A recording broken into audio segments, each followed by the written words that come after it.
Brand4 နဲ့ပွဲစဉ်မှာနီးစနစ်ပြောင်းလဲသွားဖို့အစီအစဉ်ရှိနေတဲ့ Amslot ဂျားရဲ့မှာ Amslot ကသူ့နီးဗျူဟာကိုပြောင်းလဲခဲ့ပြီးတော့အဆုံးဖြတ်ရလက်ကလည်းကောင်းမွန်ခဲ့တာကိုတွေ့ရပါတယ်။အခုပြားတို့နဲ့ပွဲစဉ်အတွက်လည်းအရေးကြီးဆုံးဖြတ်ချက်တွေကိုချမှတ်သွားရပါအောင်မယ်။လီဗာပူးတို့ဟာဥရောပပွဲစဉ်မှာ 4-2-3-1 ကနေ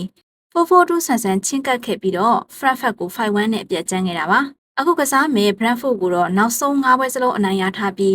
Palace ဟာ Henderson တို့လိုလီဗာပူးကစားသမားဟောင်းတွေနဲ့ပြန်တွေ့ရမှာပါ။ဆလော့အနေနဲ့ဒီပွဲကိုအပြည့်အဝအာရုံစိုက်ထားသလိုနီးစနစ်တွေလည်းပြောင်းလဲလာဖို့ရှိပါတယ်။ 4-4-2 ပုံစံနဲ့ပွဲထုတ်လာပြီးတော့ out of position 4-2-4 hand ကိုရုပ်ချီးပြောင်းလဲပြီးတော့ Brentford ကိုရင်ဆိုင်သွားတာမျိုးကိုဒီပွဲစဉ်မှာမြင်ရနိုင်ခြေရှိပါတယ်။တိုက်စစ်နှစ်ဦးအဖြစ်ဂပိုနဲ့ Ekitike တို့ကဥဆောင်လာပြီးတော့ 4-2-4 hand မှာတော့ဆာလာ Ekitike ဂပိုဝစ်စတိုလေးဦးကတိုက်စစ်သမားတွေဖြစ်လာနိုင်ပြီးတော့သူတို့နောက်မှာဂါတီကျုံနဲ့ဆိုဘိုတို့ကအလိုက်တင်ချိန်ညှိကစားပါလိမ့်မယ်။ဒီမှာမိုဆာလာပါဝင်နိုင်တယ်လို့ခန့်မှန်းကြပေမဲ့လည်းတကယ်တမ်းမှာတော့ slot အနေနဲ့ခီယေစာကိုသုံးလာနိုင်ကြလည်းရှိသေးတယ်လို့ဒီလိုသုံးရင်လည်းသဘောမတူမဲ့ပြိသက်တွေရဲ့လို့ရှိမယ်လို့တော့မထင်ပါဘူးခီယေစာကလည်းအသင်းအတွက်အလင်းတင်တယ်လို့အကျိုးပြုပေးနေတာကြောင့်ပါပဲဘသူတွေပဲပါပါစေအသင်းအနေနဲ့နီးစနစ်အသာစီးယူနိုင်ရမယ်ရမှတ်သုံးမှတ်ရယူနိုင်ရမယ်ဆိုရင်ကျင့်တတ်နေပြီပါသေးကြပါပဲကစားသမားတွေလှည့်ပတ်သုံးဆွဲပုံနဲ့ပတ်သက်ပြီး slot ရဲ့ခံယူချက်ကရှင်းပါတယ်ကိုနဲ့ရှင်ပြရမယ့်အသင်းပေါ်ကိုမူတည်ပြီးတော့ကစားကွက်လည်းပြောင်းရမှာဖြစ်တယ်လို့ကစားသမားတွေလည်းပြောင်းလဲရမယ်လို့